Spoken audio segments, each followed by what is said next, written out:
Good morning, ladies and gentlemen. My name is Al Person. You should know me by now. This is day 3 of Eschaton 2025 from Sydney, Australia. And what a time we've had. Let me just adjust our microphones.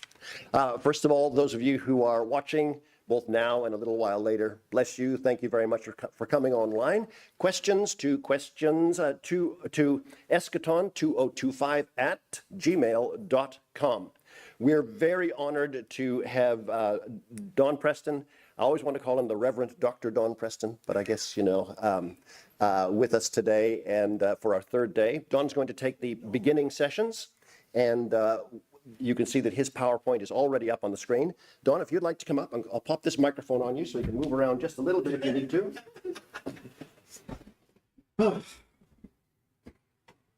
And Don has had a bit of a journey in the last couple of days.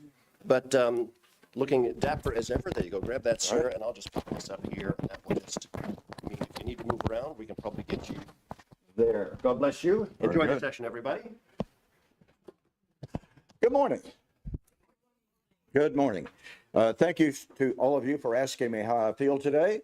At the present moment, I feel good. I couldn't have said that 2 hours ago. This silly tooth that developed a severe abscess, that was the doctor's term for it, had to drill down through the tooth, drain off what he called a massive pocket of pus, and then pack it with antibiotic. Now, if you think that sounds bad, you ought to feel it. It was no fun. And, of course, he gave me these pain pills, right? Because after I begged. But he volunteered for that. But anyway, he said, yeah, this is going to be quite painful because it's quite an involved process. He gave me 3 choices. Number 1, we can pull the tooth. I said, no, because I'm getting on a plane on Friday. I don't want a socket on a plane, fresh socket. Number 2, we can drill down through that tooth, suck all the pus out, pack it with antibiotic, and hopefully that'll take care of it. Or number 3, we can do a root canal. I said, well, we're going to eliminate number 1 and number 3. My wife has been through the root canal, and no, I'm not going down that road unless I have to. So anyway, he did the work, and as is usual, they deaden you, and you feel like your face is only half there. And I was doing just fine at the pub last night. I say just fine, but my face was dead. And after we left there, before I got back to the room, the deadener had worn off.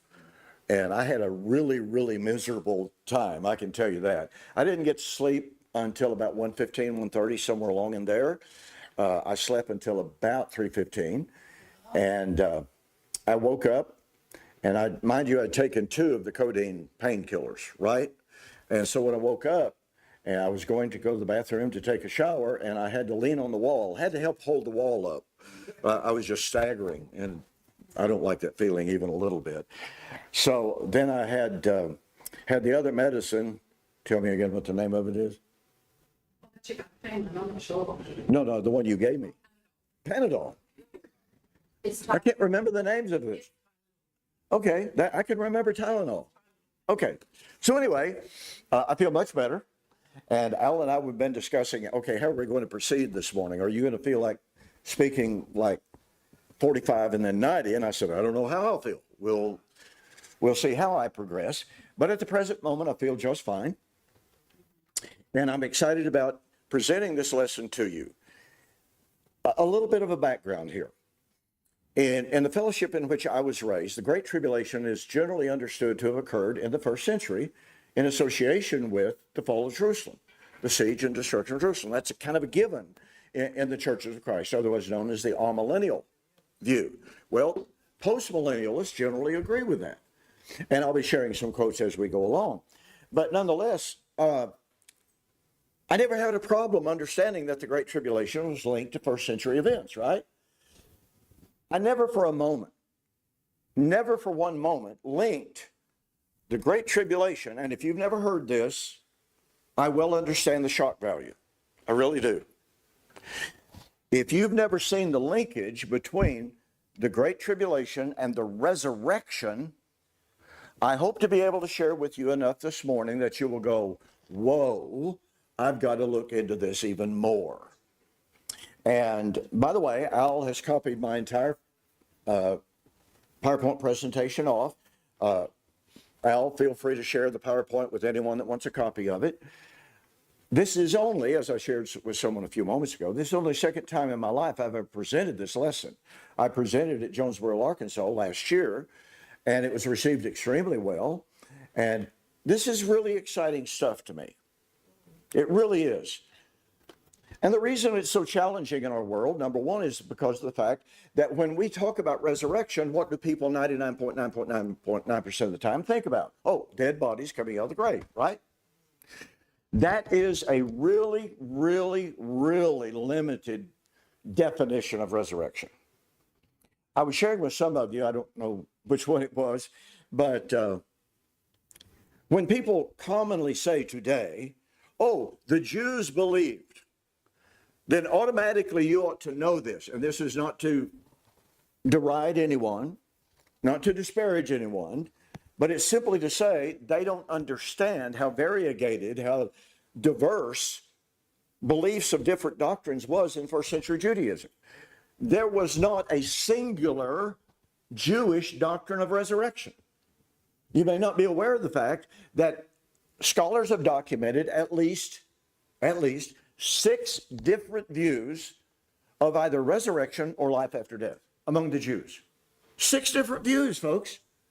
So to drive home the point, when somebody tries to argue today and they say, oh, the Jews believe this or the Jews believe that, you go, well, wait a minute, which sect of the Jews are you talking about? Because it's simply not possible to say the Jews believed. So that said, a belief in physical, biological resurrection in modern day Christianity is viewed as biological bodies coming out of holes in the ground. I don't have to tell you that. You know that. And that's one of the reasons why so many people are vehemently opposed to covenant eschatology, i.e. the full preterist view, because those of us who espouse that view believe that the resurrection occurred in the first century. And so those who oppose us, they say, oh, you're just a modern day expression of the Hymenaean heresy. 2 Timothy chapter 2, verse 18, Paul says, Hymenaeus and Philetus, their work is the work like gangrene, because they destroy the faith of some, saying the resurrection is already past. Now, they don't understand, believe you me, they do not understand the argument that they're making. Have you ever made an argument that you did not really fully fathom that what it was you were arguing? You heard somebody else, you'd heard somebody else say it, and say, oh, wow, that sounds really good. And so I wrote a book years ago entitled Hymenaean Heresy, Reverse the Charges. I wrote another little book entitled How Is This Possible? And here's the reason why people who make that argument against us don't know what they're saying.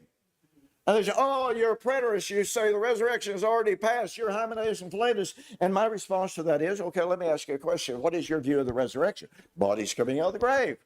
And I asked them, can you tell me how it would be possible for any human being to convince another human being that the end of time had happened yesterday?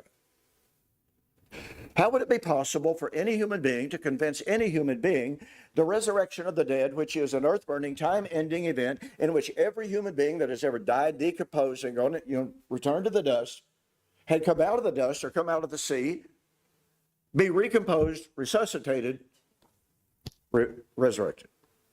Could I convince you that that event happened yesterday? No, I couldn't convince you. Because your first response would be, sun, the moon, and stars are still here. You drive by a graveyard. Preston, look at this. Look at all the graves. They're still here. And you're going, yes, that's the point. So don't tell me that I am teaching that event of physical bodies coming out of the grave has already happened, because I'm not affirming that. You're the one affirming that that's what the resurrection is, and you're telling me that I'm a heretic because I'm saying, no, Hymenaeus and Philetus were not saying the end of the world had happened yesterday. That's not what they were saying. They were not saying all the dead bodies had come out of the grave. I mean, excuse me for being blunt, but how dumb would a person have to believe to claim that time ended yesterday? That every physical body of every human being who had ever died and decomposed, gone into the grave, had come out of the grave yesterday. What kind of a sell job would have to be done to convince you that it already happened?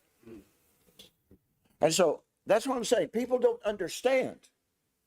So the lesson today is going to focus on two concepts. Number one, the Great Tribulation. And you may think, well, okay, I got to handle that. First century, Jesus said, these will be the days of vengeance in which all things that are written must be fulfilled. Luke chapter 21 and verse 22.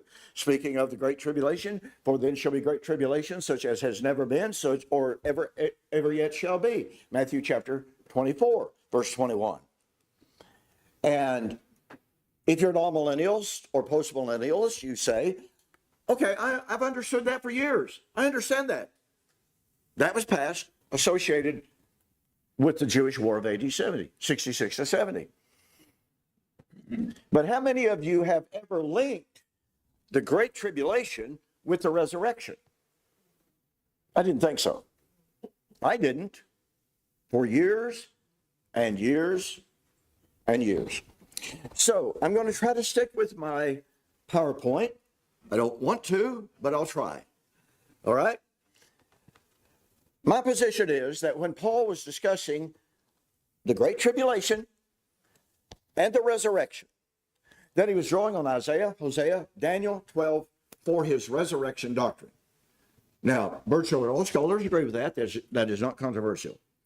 So most commentators agree that Paul is drawing on the database, if you please, of the Old Testament in his resurrection doctrine. However, I say this respectfully, and I mean that sincerely. Those same commentators ignore the actual context of those Old Testament prophecies of the resurrection. They ignore the nature of the resurrection as taught in those Old Testament passages that Paul and Peter and John are quoting for their resurrection doctrine. And they most assuredly deny the timing of the resurrection as taught by those Old Testament passages that the New Testament writers are using for their resurrection doctrine. So my presentation today, hopefully, will establish the proper context, the proper framework, and the proper timing. Not only the Great Tribulation, but of the resurrection as taught by those Old Testament prophecies. And you may be thinking, well, why are you just going to focus on the Old Testament passages? I'm not. I'm simply mentioning that because that's the fountain from which the New Testament doctrine of the Great Tribulation and the resurrection flows. Okay, let me see here. Here we go. Now then, I want to suggest to you that we have to look at resurrection in the context of two separate or distinct covenants.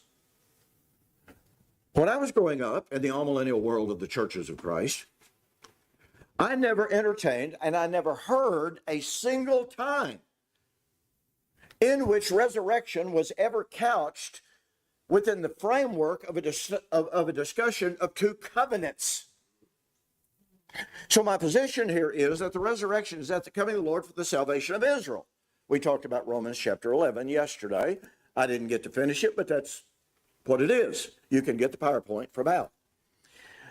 Well, Paul in Romans chapter 11, verse 15, as he talks about the casting away of Israel, and he said, if the casting away of Israel results in the riches for the Gentiles, then how much more will their, i.e. Israel's, acceptance be except life from the dead?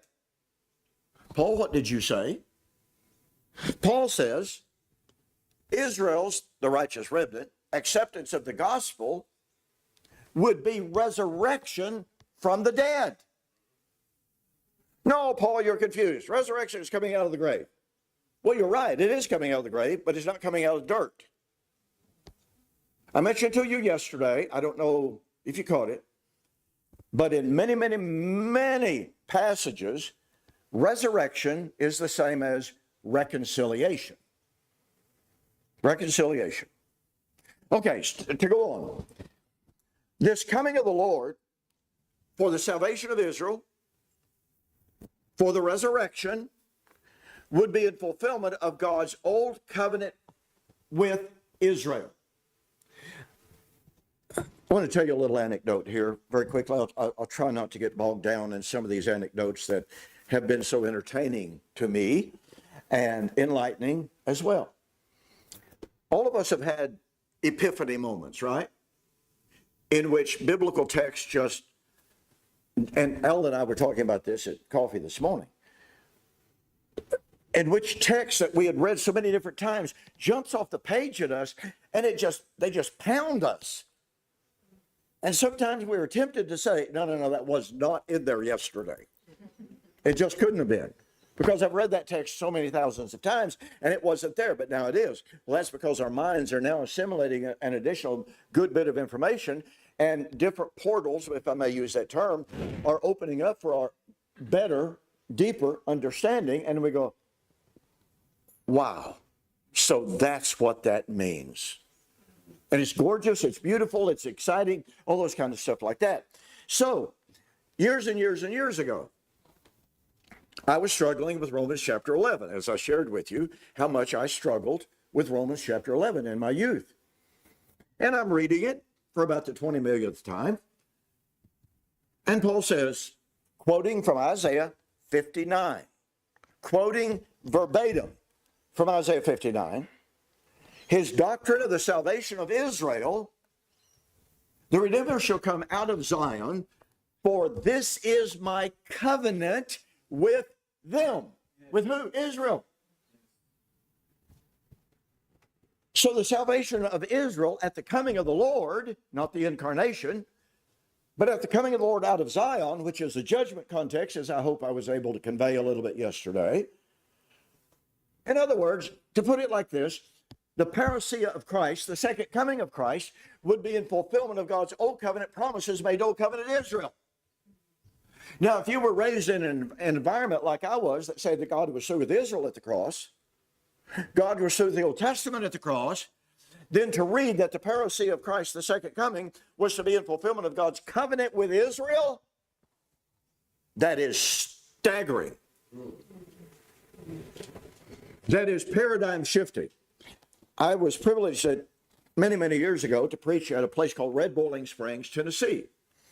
And it was a conference in which ministers, there were probably 75 preachers there, were preaching on different subjects. You know, it was just an informal get-together.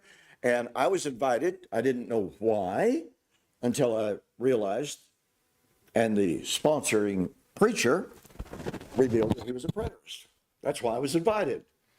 But I was invited to preach and to speak on the Olivet Discourse. Okay, so I did. It was amazingly pretty well received. And as preachers have a tendency to do at such events, you know, they gather, just like us here, gather together, you're talking, you're sharing, et cetera, et cetera. Well, it was real late at night. And I was getting ready to go to my room. And coming down the steps was one of the ministers. I'd never heard of him. I didn't know his name at the time. By the way, he's now a full preterist. I'll say that. He wasn't at that moment, but he is now. So he says, Brother Preston, I just can't accept your view. I said, okay, why? He said, well, everyone knows that God was through with Israel at the cross. Everyone knows the law of Moses was nailed to the cross. I said, no, I don't accept that anymore. I used to, but that's not biblical. And he says, I'm hearing you talk about God fulfilling his promises to Israel, but he did that at the cross and Pentecost. I said, no, that was not the end of the fulfillment. That's part of it. It's not the story. And he goes, where in the world are you getting this? Had his Bible. I said, turn to Romans chapter 11. I had him read it out loud. I said, tell me, I won't call his name. He wouldn't mind it, I'm sure, but nonetheless, I won't call his name. So he read it and he didn't get it. Right? He did not get it. And I said, okay, let's just back up here. Read it again. And tell me, point number one, which coming of the Lord is he talking about here? And he said, well, you know, this is really a troublesome text, as I've shared with you. That's belief in the churches of Christ. And he said, well, I guess that's the second coming. I said, okay. Oh, sorry about that. That's okay. No problem. Okay, hopefully I'll leave it alone. And so he said, I guess I'm going to have to agree that it's talking about the second coming. I said, do you understand what you just said? And he was like, okay, what did I just say? And I said, the salvation of Israel would occur at the coming of the Lord, which you admit is the second coming. But I said, read the text that says, this is my covenant with them. I said, who's the them? And the train ran all over the top of him. And he goes, I guess that's Israel, isn't it? I said, that's Israel. And he goes, well, is it Israel as the church? I said, no. It's not the church as Israel. This is the consummation of God's dealings with Old Covenant Israel, bringing their covenant history to its climax, its close, and its consummation. And like I said, about that time, the train just ran fully all over him. And I said, if God was through with Israel at the cross, doesn't that mean that God's covenant with Israel ended at the cross? And he goes, well, yeah, that would logically follow. I said, then tell me how Paul could be saying that the salvation of Israel at the second coming, which you've just admitted, would be in fulfillment of his covenant with Israel at the so-called end of time.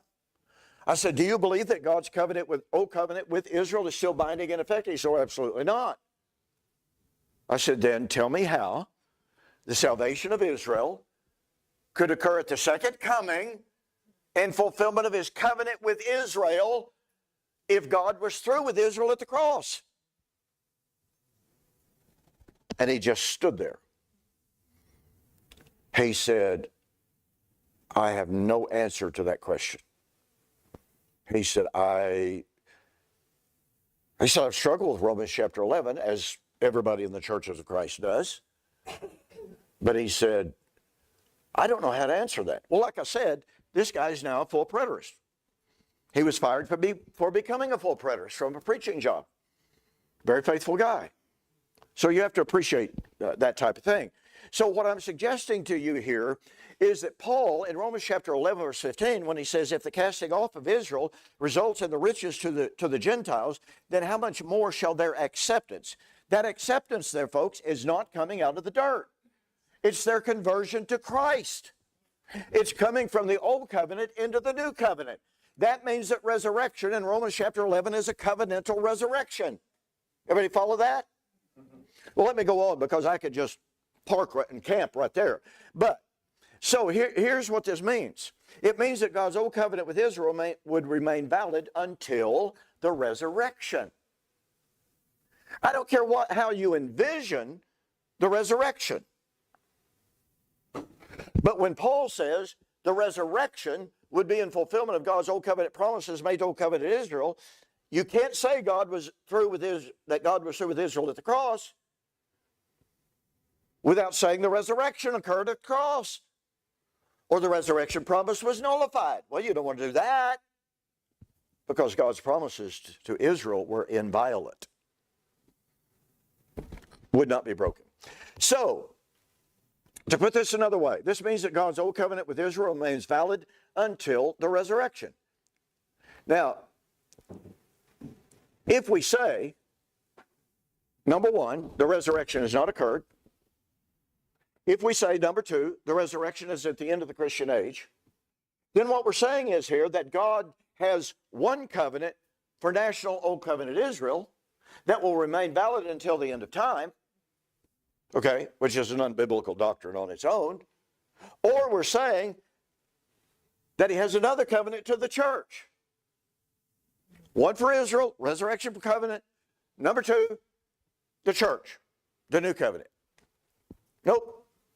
The old covenant was passing away in the new covenant time, or in Hebrews chapter 8 and verse 13. In that he says the new covenant, he has made the first old, and that which is growing old and obsolete is nigh unto passing.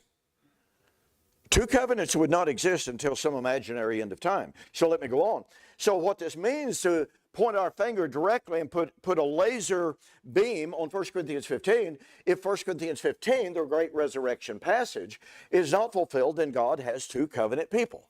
Well, how do I know that? Because the resurrection, in 1 Corinthians chapter 15, Paul says, when the mortal has put on immortality, when the corruptible shall put on incorruptibility, then shall be brought to pass the saying. And what does he do? He quotes from Isaiah 27 and Isaiah 59. But Isaiah 59, guess what? Is the promise of the salvation of Israel in fulfillment of God's covenant promise to Old Covenant Israel. So Paul is affirming resurrection is a promise to Old Covenant Israel to occur at the end of their age. And it involves covenant. It doesn't involve biology. As someone once said years ago, it is not a tissue issue. All right? So let me go on. So what I want to do is ask the question, why discuss Israel when discussing resurrection? I think you already see the direction I'm going here. My position is that resurrection was the hope of Israel. Paul quotes from Isaiah 25, Hosea 13, Daniel chapter 12, etc.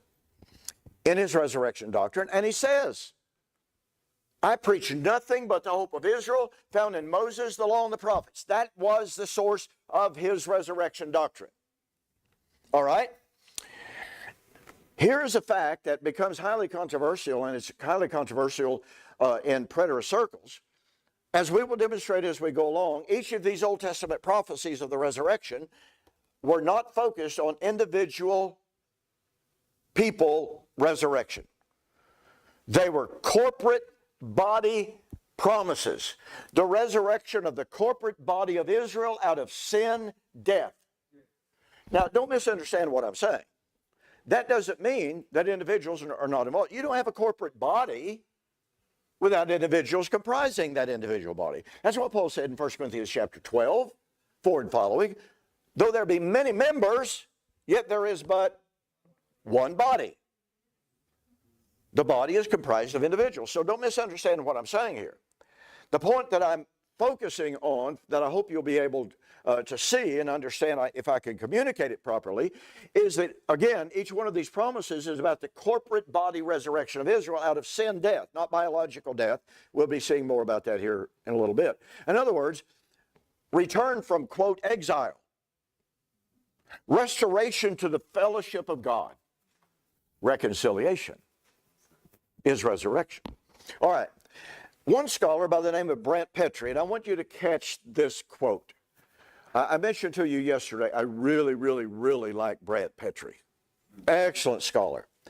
He wrote a book, and I will say to you, if you can find a copy of it on the internet, buy it. But be prepared to spend about $150. Yeah, wow. I paid $105 for my copy of it. And my wife is going, what?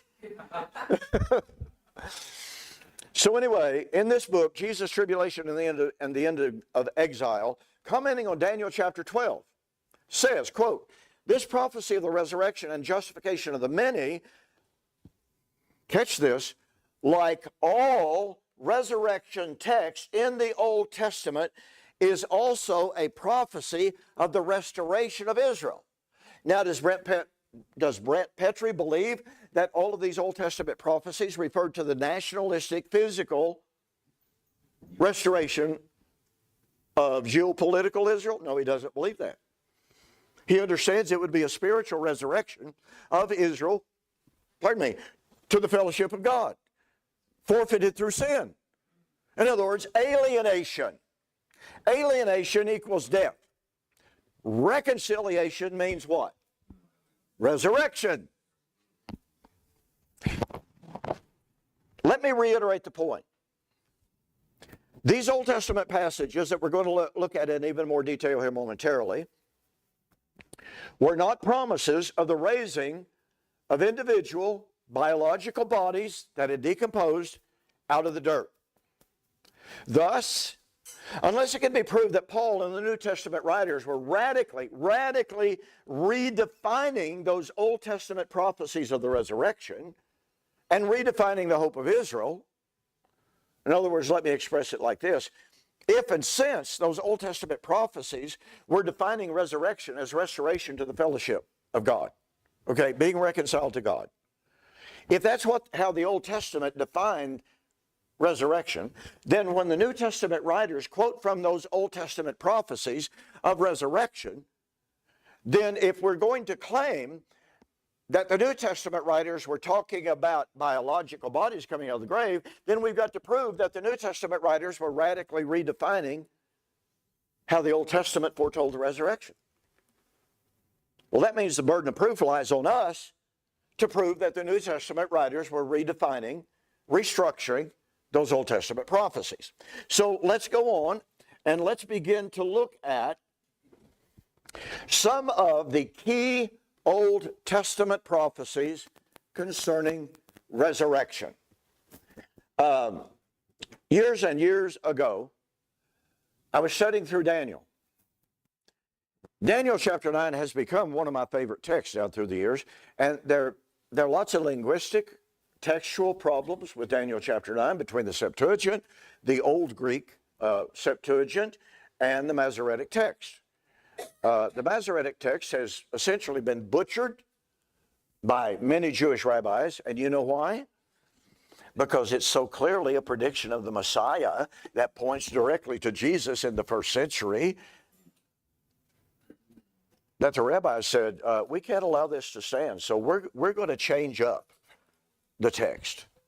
A really arrogant type of action, but that's how powerful Daniel chapter 9 and the rest of Daniel really is. I mentioned to some of you yesterday, I've got a real good friend in Israel. He is considered one of the top Hebrew scholars in all the world.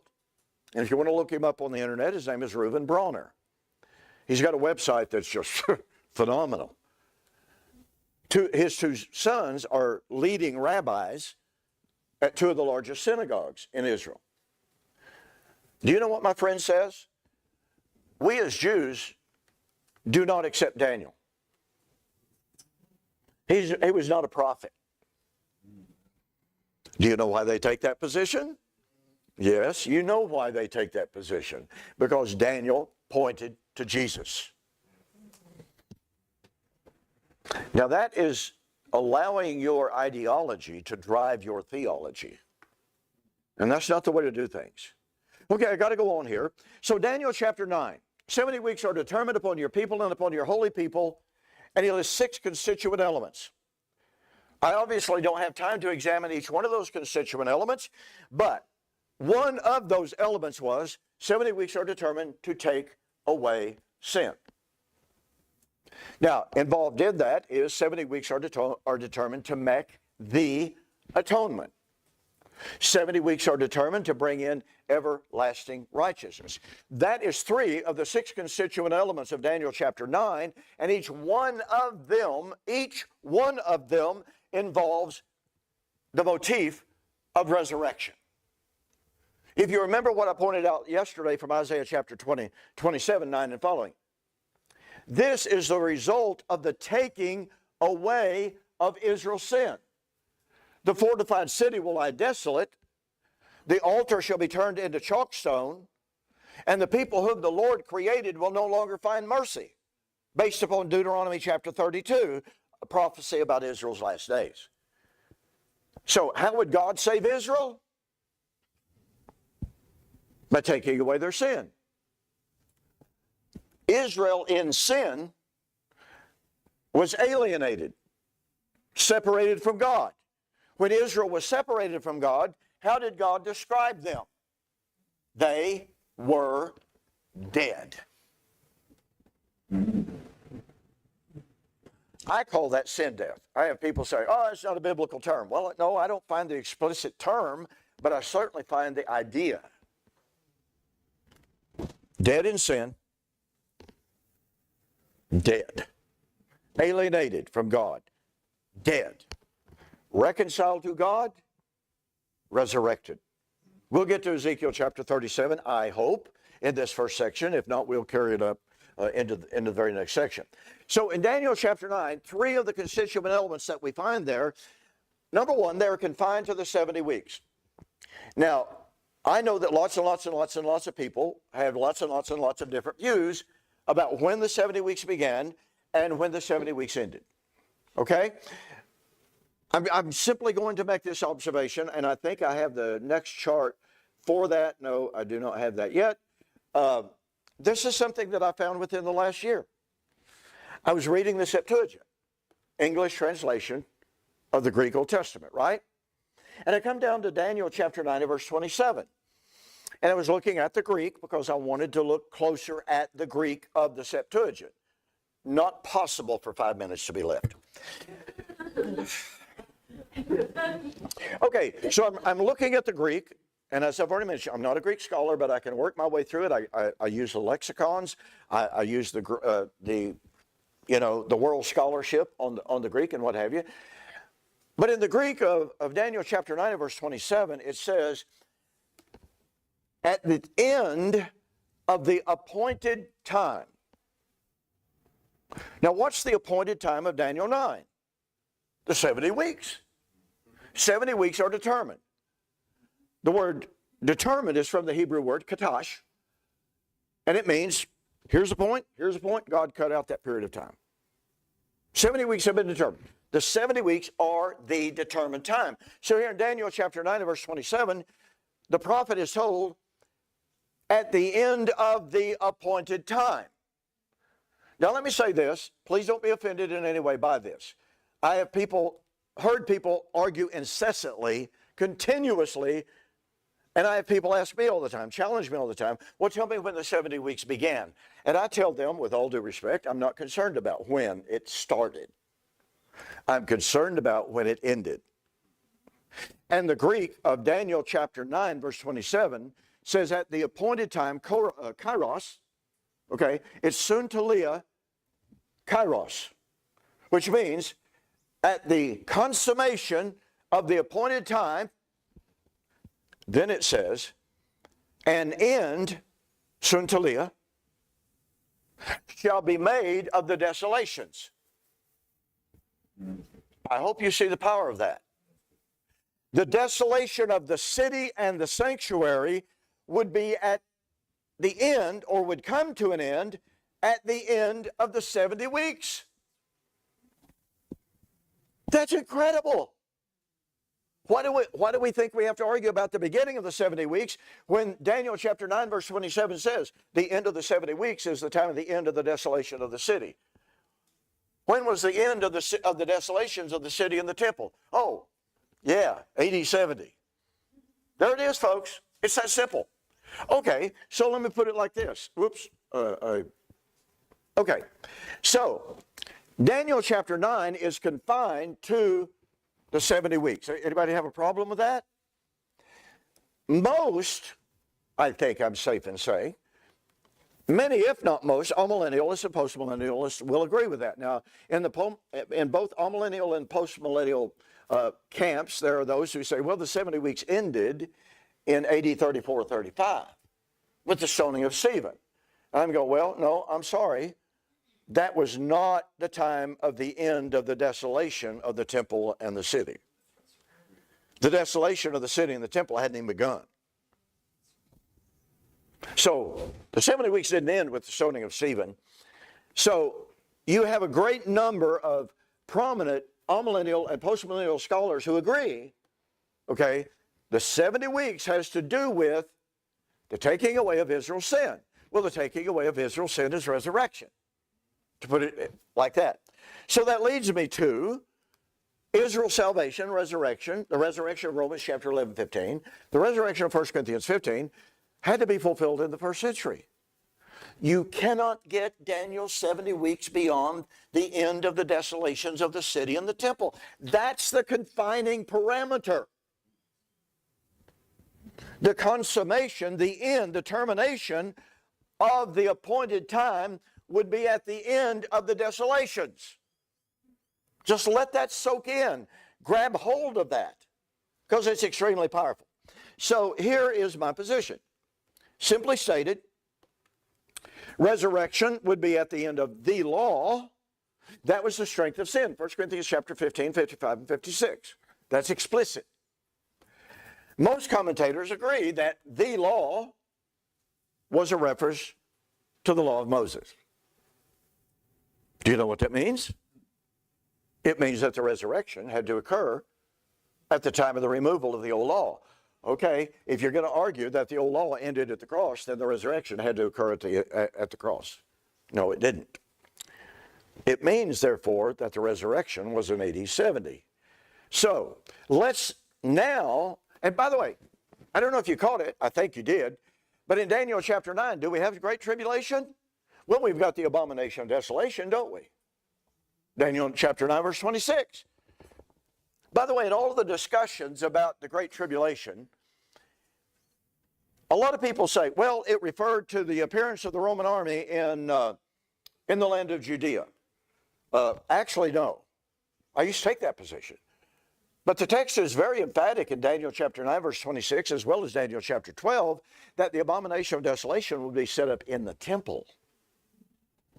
In the temple. So that's very, very powerful. And it's definitive in my estimation of it. So now, did I accidentally hit that? No. Okay, here we go. So the Great Tribulation and the resurrection. What do you have in Daniel chapter 9? You have the Great Tribulation because there's the abomination of desolation. The abomination of desolation leads directly to the Great Tribulation. The Great Tribulation is not mentioned specifically in Daniel 9, but it is in Daniel chapter 12, and we will theoretically get there. Okay, so are we kind of at the... Just take that short pause, reset the stream. Okay, let me just close with this quotation from Brant Petrie. According to the Old Testament, the resurrection itself would be preceded by a period of great tribulation. According to Daniel chapter 12, which is the most explicit Old Testament prophecy of the resurrection to be found anywhere in the Old Testament. And he says, strikingly, this description of the resurrection is preceded by what? The Great Tribulation. Daniel chapter 12, verse 1, at that time, there shall be great tribulation such as never been, or ever yet shall be. And many of those who sleep in the dust of the earth shall arise. Folks, right there you've got the joining of tribulation, resurrection. We'll develop it more in the next session, okay? All right? Because we all need our brains to rest for a while.